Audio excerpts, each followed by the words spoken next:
نابێ کورد بەوە دڵتەنگ بێ کەسێکی مشەخۆر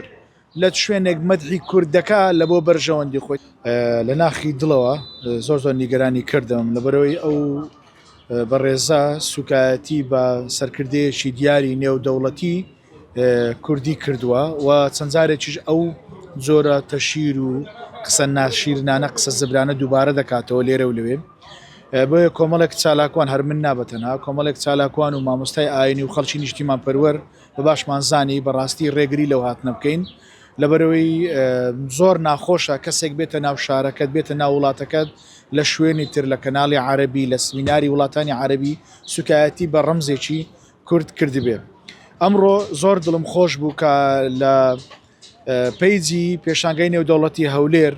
پۆستی بانکێشکردنەکەی سراوەتەوە و لە بری ئەو پۆستشکیان داناوە وێنەی ئەوی لەگەڵدانیاوە زۆر دڵم خۆشە تەبعاان ئەو ڕێزگرتنە لە چالاکوانە و لە دڵسۆزانی ئەو نیشتیمانە مای بەڕاستی شانازیە. ئەمە یەک خاڵی دووەم نابێ کورد بەوە دڵتەنگ بێ کەسێکی مشەخۆر